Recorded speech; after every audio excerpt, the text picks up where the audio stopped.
welcome to this episode of the Trainer Feed. We are your host. I am Angel Sanchez. Over here, we got Jacques Delagere and David Bravo. Our special guest today is Guillermo Dominguez. He is a manager at Equinox in Chicago. He shortly moved to Chicago after we had met him. So it was sad to see him go, but it is great to have him on this podcast. So without further ado, we will let him in the room. Here is Guillermo Dominguez. Here he is. Hey guys. What's up, G? See you guys. Oh, snap. What's How you doing? How's the little guy? Doing well. He's passed out behind the couch. He's pretty drugged up. Nice. He's recovering. But everything is okay. I know that it was kind of like back and forth. I hope. Yeah, I was trying to get him in as soon as I could today because he ate one of his toys yesterday. And What did he eat? It was like this stupid little like bunny that's like a squeaky toy that Gina got him, and so stupid. And then he was just like constipated all night and throwing up and stuff like that.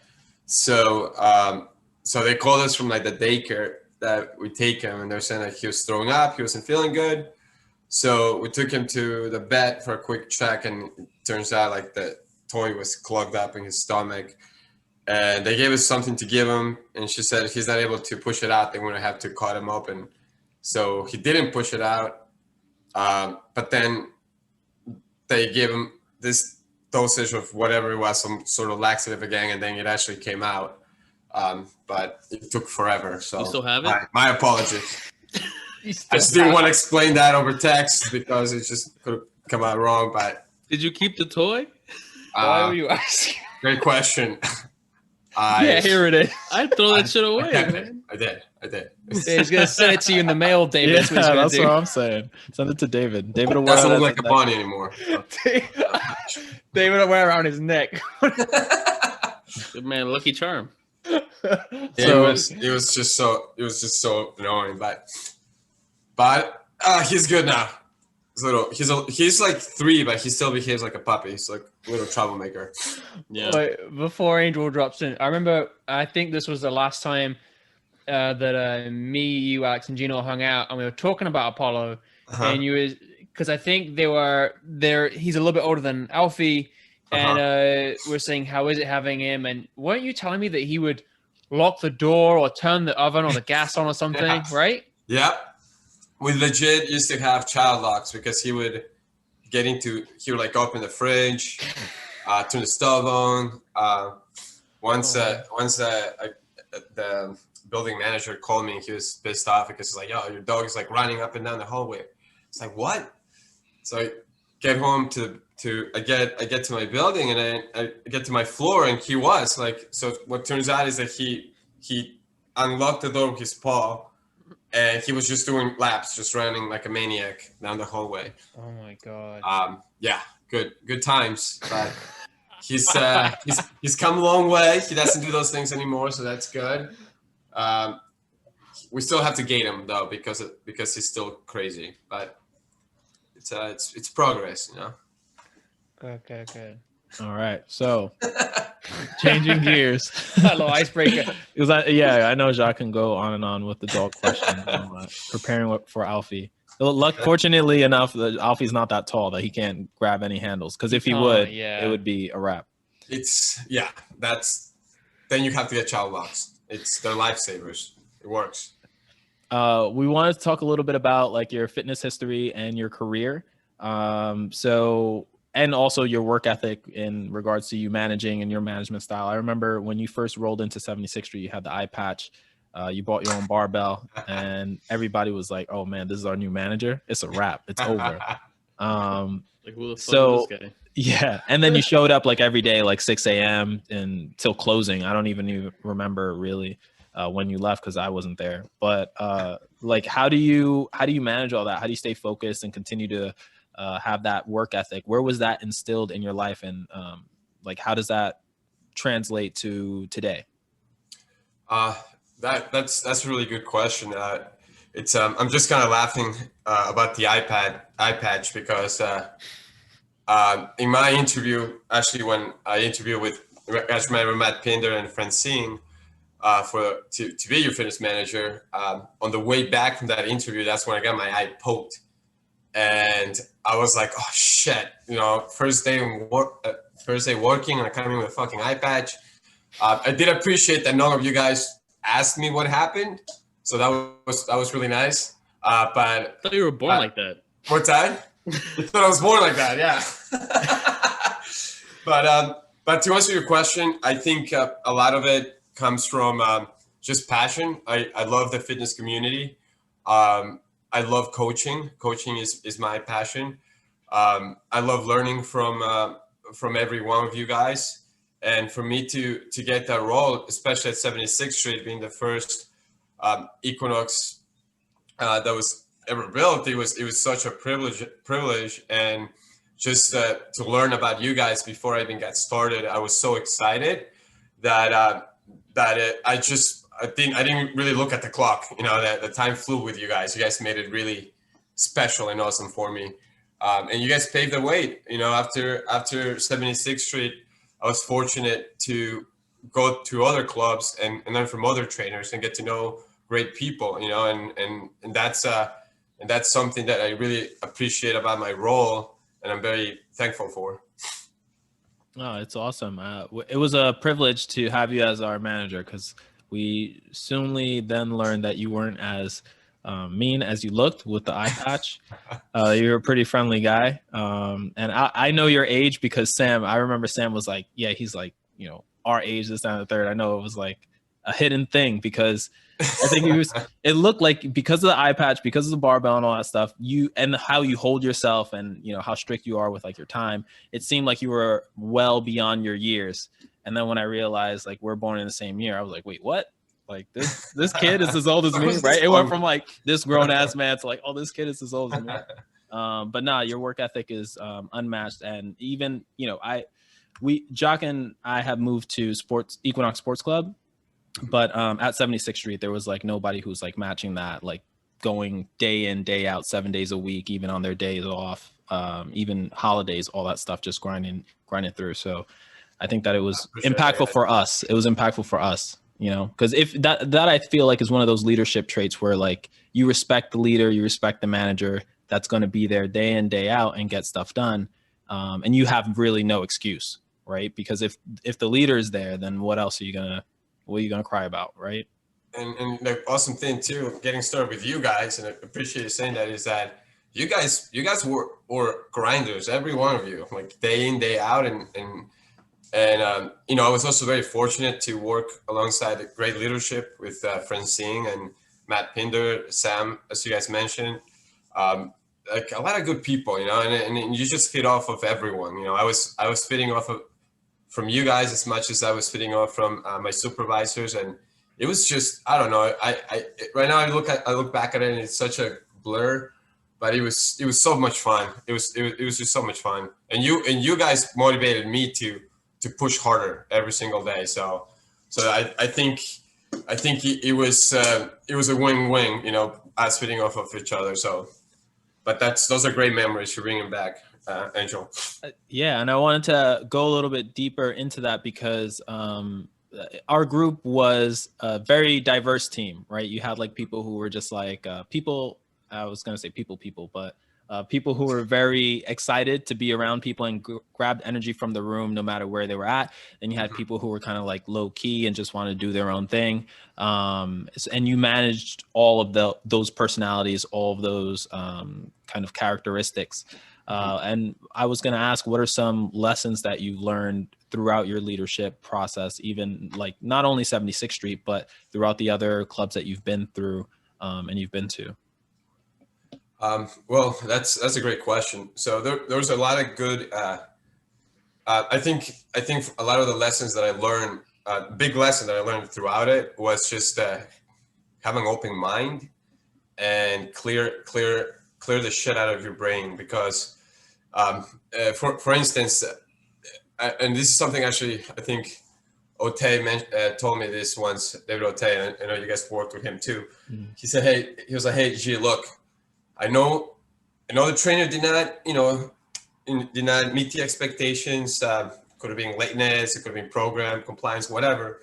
But he was saying like they don't come to work every day wanting to be a bad trainer. They don't come to work every day not wanting to do those things. So you need to have an open mind, listen, understand where they're coming from, so then you can meet them where they're at. And I thought that was such a good lesson for me, just because I was fortunate to start out with you guys, and every one of you guys were such hard workers that for me it was easy, to be honest. I just fed off and I was working hard. But as I went through other clubs and met other trainers, it wasn't so much that they were not hard workers, but there was other traits that motivated them.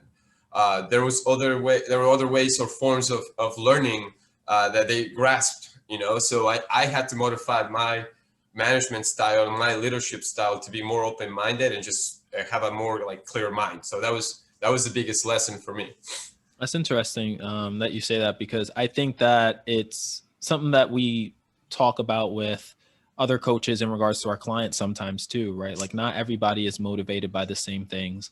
So when you get a client to try and adhere to something, there's a reason why they're not meeting their goals, right? There's a reason why they're not showing up to their sessions on time. There's a reason why they're canceling all the time. And I think that will allow us, just the perspective gives us patience. There's like that continuum where like the more perspective you have, the more patience you might grow with the person that's sitting across from you. But that seems like a great lesson learned. And that was from David Ote. David, yeah, I remember he told me that, and that's something that carried with me forever. He said, look, not everyone, he said, every trainer comes into a meeting with us, they're not coming in expecting to be the worst at their job. So let's make sure that we also set that environment not to present them as the worst at their job, even if they didn't meet the expectation. So that was a big lesson for me, a big lesson for me, because the sports club team was the biggest team I've managed, and I mean it did get overwhelming at times, but just having that open mind, helped so much because, and like you mentioned, Angel, and that translates to clients too, like training clients that we coach every day, just being able to listen to them, let them set the goals, and we just show them the path. I think that's the best way to look at it. Yeah, oftentimes we get frustrated and caught up in the everyday situations, and sometimes we can be a little bit harsh on our clients because we want them to hit those goals. But you're right, it's about guiding them to that path. And if they stumble, then you pick them up, dust them off, and say, all right, we're going to keep going. So that is, those are some great words. I did want to ask another question about strength training, but I think there's a better question somewhere in there. I remember you had like an experience training with the Huskies football team, I believe. Yeah, the Huskers, yes. Huskers, yes. So can you tell me a little bit about your experience in that environment, in the strength and conditioning environment? Because we had another guest on that spoke about strength and conditioning environment and working with a team versus working in a commercial gym and some of the differences. So what was that experience like for you? What was your position? What was your role? And how was that? Yeah, absolutely. It was a really fun experience. So I was interning for the athletic training team, and they placed me. I was very lucky. They placed me with a football team, and if you all ever go to Nebraska, which I doubt you have any reason to go to Nebraska, you'll learn that football, especially college football, is life. Like people, they have the number one fan base in the country to this day. I think that they have been sold out since 1962. It's insane. I think Notre Dame is number two. Like I think Notre Dame's been sold out since '86, but it's basically a religion. So when I started to intern with the athletic training team, I actually got to learn a lot about how players prepare themselves in the off season, in season, and so on. And one of the things that really that I find like there's a big difference, working with athletes rather than working with like the everyday person that works at an office, is that for an athlete, that's a full-time job. Like in the off season, they have to, that's kind of how I learned non-linear periodization. Off season, we want to get strong and we want to build power. And they have like a good, like 12, 16 week program that they have to follow every week, you know, and they have to be good at it.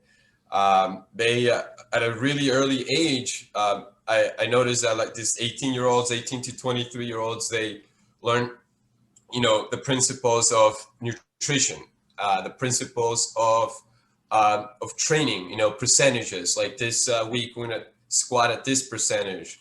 One of my limiting factors is time under tension. So in my program, I'm gonna have more time under tension. For someone else or a different position player, they might need to have more power development. So they're gonna work more on more like powerlifting type of programming. So that's where I really got to learn those principles and see it for myself. And you know, if you look at this like 18 to 20-year-old athletes, they're freaks. This is like 6 foot. They're like 6'3", like linebacker in college, like 6'3", maybe 235, 240 pounds, and they're running 40-yard dashes in like less than 5 seconds. They're cutting corners. They're just incredible athletes, and just seeing those guys put in that type of work ethic, really watch their nutrition, really watch their sleep. It's just incredible.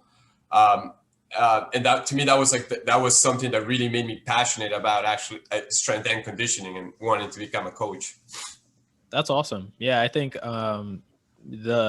David had like a question in regards to like powerlifting and things like that, but it seems like you derived a lot of that, the passion and the kind of like learning more about what you're doing to perform at a higher level. Like you learned how that translates for the everyday athlete. I think it's a little bit different when it comes to clients, because you have to almost teach them accountability to like eating and habits and goal settings and things like that. But obviously they're not playing for a championship. So that would be the difference. I guess that's the biggest difference. I was going to say that's you're spot on. So the biggest difference is like these guys learn those habits as like 18-year-olds, you know, and some of them already had those habits in place as 12, 14-year-olds, you know, as opposed when you working, say, with a middle-aged client who now has to learn these new habits because they might have a medical issue or something that is a setback in their everyday life.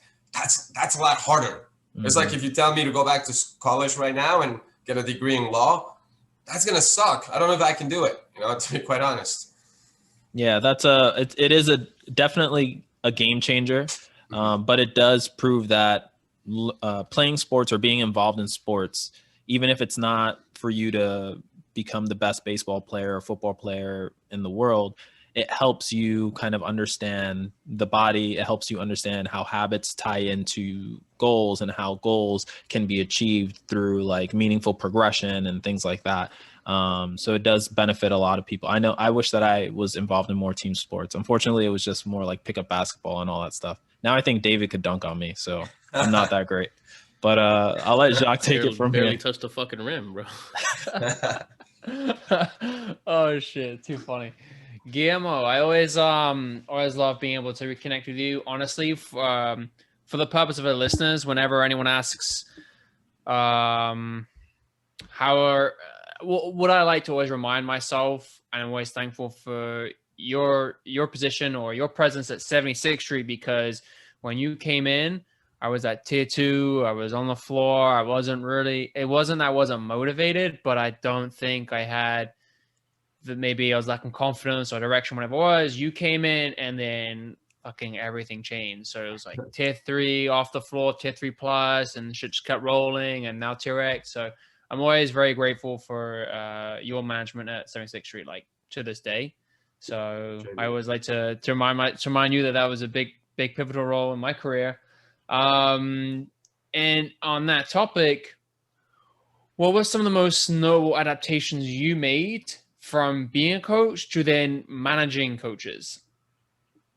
Oh, that's a great question. I think with clients, you know, it's when we're coaching clients, like Angel mentioned, like in like those habits, you know, nutrition, you know, being consistent in coming into the club and getting the workouts in and all that stuff. It's a different focus because you're focused in their you're focused a lot on what they need to achieve in order to have a better lifestyle or to be able to do something with their kids, you know. And I think when I became a manager and I started working with other professionals like me, I think the biggest difference was like I can relate a lot more to my trainers. You know, we share the same passion, the same love for fitness, for no matter what you do. You know, I got to learn a lot from David and Keith and Diana, a lot about Olympic lifting, how hard it can be, like how much how precise you have to be with everything, and yet how confident you have to be with every movement you do. You know, it's those sort of things that we can geek out and nerd out about. I think that's the biggest difference. And then the second thing is the purpose. You know, like where do we go from here? You know, we're coaches. You know, we're trainers. Like we're learning from from one another. But how do we get ourselves to the next level? And in fact, you mentioned like it does get to the place where you're like, wait a minute, where am I going to go with my career? What do I want to do next? And those are the things that that really motivate me because I want to know what you want to do next. I want to know what your next step is because as you're telling me those things, that's also building me up to know like, okay, you know what, this is my responsibility. This is where my trainers want to go to. They're just as motivated and passionate about the field as I am, and they're teaching me so much more than I'm teaching them. That I guess one similarity that I can bring that to is like, it's like, well, I know how to guide them to that position, so I want to make sure that I do my best way to guide them to that position. But I would say that characteristic of us being so relatable, I think makes it so much more different from our everyday clients, whose life is not fitness, but they have other things that they focus mostly on. 100%. Other things I think on, and I think something that was huge that you touched on was asking where the coach wants to go. I think that's something I never really thought of from a manager's perspective. Where do you want to see where do you want your career to go to? I think that's a huge point. I think that is a big reason why people were really successful around you. But I wanted to ask you, Guillermo, are you still shadow wrestling, like in front of a mirror as your warm up? I am. Yeah. I'm still shadow wrestling.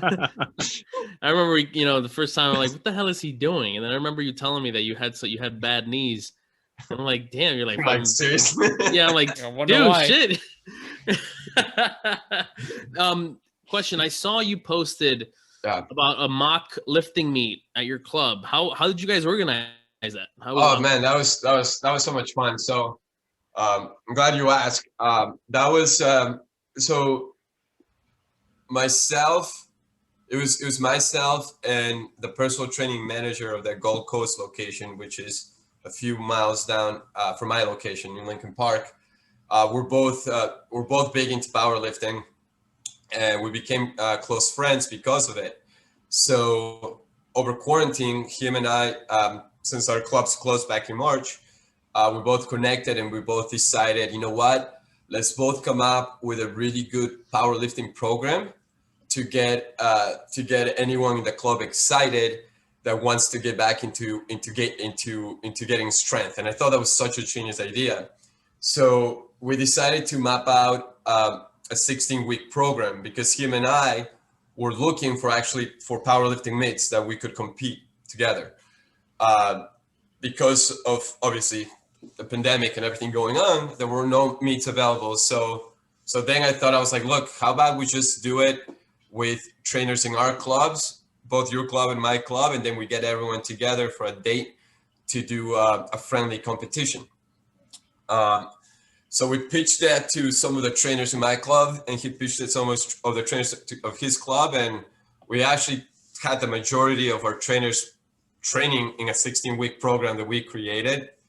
And at the conclusion of that program, we all met at my club in Lincoln Park, and we had a mock powerlifting competition, and it was so much fun. And that was like one of the things like that I mentioned before. That's why I kind of work every day. Like the passion in everyone's eyes, like just watching like the whole community, together, and us just having so much fun, just acting stupid, getting jacked up before our lifts, and a little bit of ammonia inhalants, a little bit there of was ammonia smelling inhalants. salts. There was some of that. It was, thank God there were not too many members at that time watching that. There was a lot of that. I think I did that once. I don't know if it was when you were a manager, but I bought a couple of smelling salts because I think I was getting ready for a lifting meet. Oh yeah. And little did I know that, for me at least, it didn't help to smell that before a clean or a snatch. Because it's very technical. So you kind of like don't want to be so jacked up that you fuck yourself up. But if you're trying to rip the bar from the floor in a heavy deadlift, then all for it, right? Keep just do it. Oh, it feels great. Feels great. The other cool thing about it is like every one of the trainers went up at least by 50 pounds of strength. In the 16 weeks. It was so much fun, but yeah, it was. How was the 16 weeks? Like, did you break it up into two blocks of 8 weeks and then maybe a deload, or yes. How did you guys do it? So the way we did it in a 4-week block. Every time we got to the third week, we had like an AMRAP week, and our accessory lifts were very low. And then by the time we got into the fourth week, that was the deload week. Then we started a new block of training. Same thing. Week 3, we got into our AMRAPs. I think the third week was of the first block. Our AMRAPs were at about 87.5% of our max. The second week, they were at 90. The second block, they were at 92.5% of our max. Our third block, they were at 95% of the max. And on the fourth block, we just did singles at 90. Is that like a peak week? Yeah, in our peak week for a 98% of our max. Only singles, no AMRAPs. And then we took a week of just, maybe like we did a few lifts like at 62% for max, if that. And then we went into that powerlifting competition. That's cool. That's awesome. Did you have anybody that was new to powerlifting? Because I think something like a 16-week solid powerlifting program, it'll be tough for a newcomer, at least, to get 100%. Especially if they don't know how to do the lifts.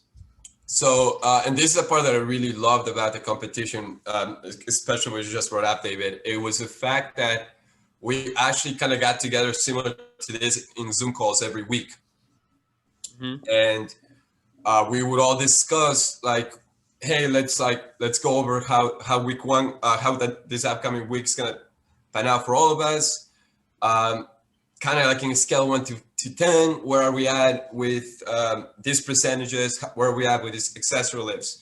So what we found was that some of us had different opportunities, and some of us had to work on there was some differences. So we separated a group of guys that needed to work more on their like time under tension type of stuff. And then we separated other guys that were having trouble like with lockouts, say maybe block pressing for bench or ping pressing for overhead press or more rack pulls. Like that was my instance. I was having trouble with lockouts, both on my deadlift and my bench. So then we started to formulate training squads based on what our opportunities are. So everyone kind of changed their program a little bit on their accessory work based on what we needed to work on, but the percentages were pretty consistent. Okay. And that's what kept the newcomers really interested and excited to continue, because they were like, oh, look, so the program that we all wrote is not like set in stone. Like we can actually change shit. I was like, yeah, we can actually change stuff week to week. Like no program is set in stone.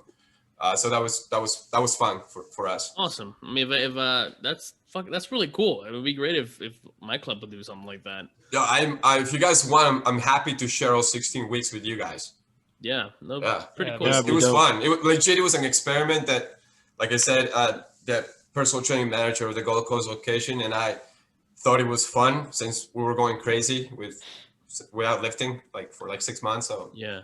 Because for me, at least, I was talking to Keith and Di. It's about trying to get an O-lifting meet in, but I'm not trying to go to Lancaster, PA, or anywhere like that anytime soon, and just have loads of people doing stuff with no masks on. Well, that's my own. I mean, that's my own thing. That's for the Amish are, right? That's for the Amish are. Yeah, in Lancaster, you can do 2 for 1: meet and do a bit of tourism.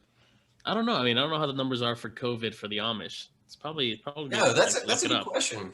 Right, since they are kind of not cut off from the world, but Alex has a show there in April, May, so be interesting. I'm interested, like, where are you guys at in New York City? What's like the percentage of cases? I don't know, to be completely honest with you. I haven't looked that up. I don't look at it on a daily basis anymore, to be honest. But I think it depends on the borough, depends on the on where it is. Because Staten Island was horrible for a while. Brooklyn and Queens were fucked up too. I think they were leading the pack. Yeah, depending on the sections, because there's a big issue with some of the religious communities where they didn't want to really stop meeting up and commuting in really high numbers. So that was what really screwed up the numbers for Brooklyn, let's say, parts of Queens, and then Staten Island is it's own thing. So they also had really high numbers. But from what I heard recently, the mayor mentioned that Staten Island numbers have kind of gone down a little bit. So we'll see. That's good. Some improvement. We'll see what happens. How was COVID with the Chicago club? Yeah. So we, as a city, I think we really lucked out. I think we lucked out more than any city in the country. So right now we're like at 7%, and based on the based on the city website, we're supposed to go down to 1% by May 31st. So things are looking really good here in Chicago. Again, I don't know how much of it is true, how much of it is not true. It's just what the city website says. I just choose to believe in it because I have no choice, but to be quite honest. But when we opened back in July, and when we opened in July, we opened at 33%. Yeah. We opened with group fitness as well. The only thing that we didn't open was the showers and the steam rooms and saunas and pools. Then everything was working really well. I know my club, we lost about 70% of our business when we opened. So obviously the morale was not at an all-time high when we got back in July, but everyone was excited. So fast forward to middle of October, we got back about 35% of our business. So at this point, we were like doing really good. We had about 65% of our business back. The club, the primetime hours were obvious. We're right at the 33% cap. Morning prime time, evening prime time. Things were going well. And then cases went up like crazy. I think flu season had something to do with it. But we went from I think we're at 6% to 17%. And then a lot of it too, almost everything was open, indoor dining, you name it. So then we went back to some tier 3 restrictions. So they closed indoor dining. What else? They also had this list of states that they marked as you cannot go to this state, or if you go to this state, you got to quarantine for 10, 14 days. So they got really strict, and then they closed down group fitness too here in Chicago for during that time. And then cases went down again, and now we're back to going back to that 33% capacity. Recently, they just opened locker rooms back up. Group fitness is back up, but from what I know, California is not. They don't have the same fortune. I know you guys in New York, you guys don't have the same fortune where you can have group fitness, and I know other states too are suffering. I know Vancouver had, I think, a COVID breakout. They had to close down. Boston too, they had to close down. Boston had to close down, yeah. Yeah, so I think as a city, I think we're very fortunate here where I'm at in Chicago. Very, very fortunate when I see what's happened around the country and around the world. What's interesting, sorry, I don't want to cut you off there real quick, but when you mentioned Vancouver and Boston, when I looked on the Equinox app, for example, when it came to the summer, August, and if we take into consideration the London Equinox Club as well. Oh, right. right? When it stated what the protocol was for it coming back in the clubs, New York, and I want to say Chicago, depending on the state, but the region, but they said East Coast was some of the stricter ones where you had to wear masks all times. Mhm. Whereas in the London clubs, you only had to wear a mask when you were getting to and from your station, and you could take it off whilst you're working out. And then Vancouver, at least for up until more recently, you didn't have to wear a mask, period, at all in the club. And there was no temperature check either. They weren't even really checking. Yeah. Wow, It's insane. Yeah. I mean, I'll be fair to say that if you don't have any symptoms and the temperature check doesn't prevent that, but I know what you're saying. It's about taking little steps to be to have the precautions. But now there's a trainer I follow in the Vancouver area, and he's wearing a mask, so I assume that that's changed. And then I think London has gone down into more lockdowns than I think the London stuff has gone a lot. It's a harder lockdown, I hear.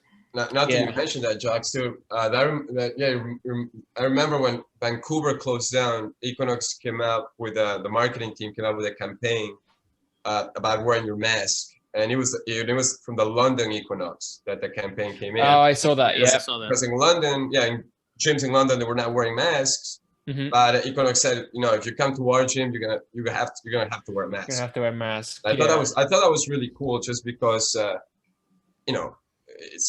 employee safety, member safety, like all of that is important. Yeah, and sorry, I don't want to cut you off. Sorry. I was just gonna say, and it's being a proven fact by professionals that it saves lives and limits the spread. Period. Yeah, and then something we've also spoken about. I feel we've spoken about this in previous episodes. Is it'll be interesting to see what the benefits of having worn a mask to work out have been, right? For I don't want to misspeak here, but if you're again, someone's gonna shred me, but watch your mouth. Can't wait. I'm no, waiting. I know he's gonna say some crazy shit. Some scientifically, but hey, no. If you look at it, how different is it from when people were wearing the altitude masks to get on the rower? I mean, I've heard crazy things. I've had someone once say, like, dude, you're breathing carbon dioxide. That's poison. What? Carbon dioxide? God. Like, you don't breathe that shit in, bro. No, you gotta. I would say check out that Mythbusters thing where it's like the dude sneezed. They took it like years ago, but the dude sneezed, and how far those little particles projected was a lot further than I thought it would project. It's like 10 feet. I could sneeze over here, and 10 feet from me, somebody can get part of those particles. So I think that's just it. It's like it's just judge, be the judge just based on that. Right. At least until we figure out more stuff. Right. Yeah. No, but that's the thing. It's like with Tajac's point, like wondering what the effects are of working out with a mask. You could just ask yourself the same thing of what people were asking years ago about the altitude masks, right? And I don't know how different they are, but I remember, there was a time that I was hearing stuff about like the altitude mask not doing anything, but I think CrossFit is one of the ones that really made it big because they're athletes doing it, like doing the row work on the air bike, doing all that stuff with the mask. What was let me piggyback on that point. Angel, what was the coach you mentioned that spoke about the art of coaching? What was his name again? Brett Bartholomew, right? Yeah. Yes. Yeah. So his episode on Squat University on the podcast, he talks about when people come up to him and they say, I want to say it was him or Cressy. I'm sorry, I can't remember. It's one of those two. But when they were asked by clients or their athletes, I want to wear a mask. And when he dug deeper and found out why, it was more, I want to improve my cardiovascular performance. I want to improve my VO2 max. And without taking away what they wanted to do with that improvement, he would say, all right. But once he got that information from them, he wouldn't knock off their theory that the wearing the mask is going to help them. But what he would do is he would give them the tools or the exercises that would help them improve their VO2 max or their cardiovascular performance. And then if they want to wear it during active rest, put the mask on, sure. So that was their way of saying, hey, we're going to give you what you want with what you need without knocking off, oh, the mask is bullshit. The mask won't help you, right? Because I think there's enough studies to suggest that it's probably not going to improve your or just by the simple fact of wearing it, you know. I have to recall, but it was a smart way of digging deeper with the client as to the reason why they'd want to wear it. Very interesting. Very cool. You have to find out. Well, cool. Yeah, like that's a great topic too. It's like how does wearing a mask affect performance? I always also think about like just being adaptable. You know, like if I was to fly to Thailand tomorrow, how long is it going to take for me to adapt to the change in time zone? It's probably going to take me like weeks for me to adapt. I think same things with a mask. It's like if you're not used to wearing a mask and exercising with a mask, it's probably going to be really hard. I know in July I was guilty. I did not wear my mask as much between March and July, and I had the hardest fucking time. Even doing a bicep curl with a mask on, it was hard. I will say too. I mean, right now I'm doing a higher volume block for my squats and stuff. Like I'm doing like 4 sets of 10 on my back squats. And when like September, when we first opened, doing sets of 5 with back squat, I was dead. Like just doing sets of 5 with a heavy weight, the mask was horrible.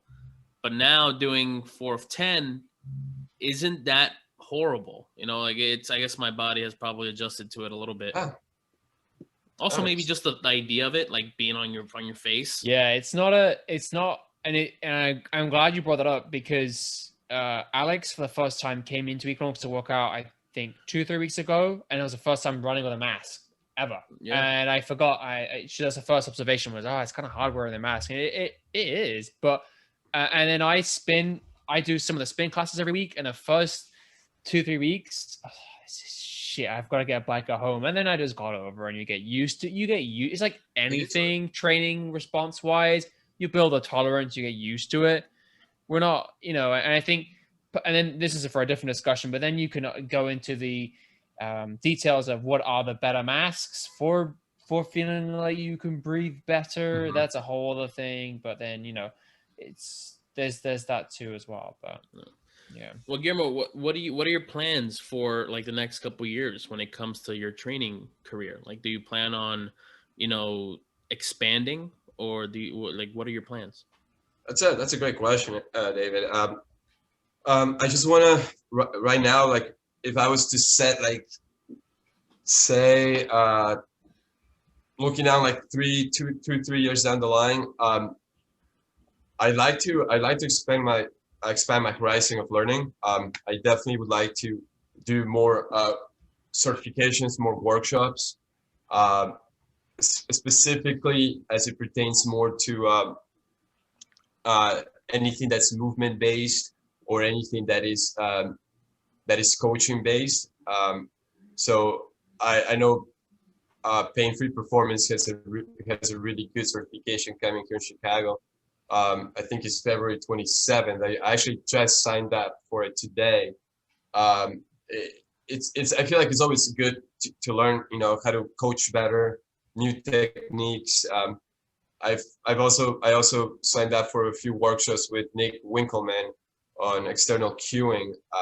Speaking of performance, the more I read his books and the more I learn about external cueing, the more I realize how much that can actually affect someone's performance and movement pattern too, without really confusing the client, just keeping it simple. Aside from that, I think professionally, I think a big must have for me is just public speaking too. So my goal is to sign up for a few Toastmasters. Yeah, Toastmasters. I've gone through a few in I think it's been 2 years or so since the last time I did something like that. But I plan on doing that this upcoming summer. So I've signed for a few workshops on that, as well as what's the other one? I'm blanking out.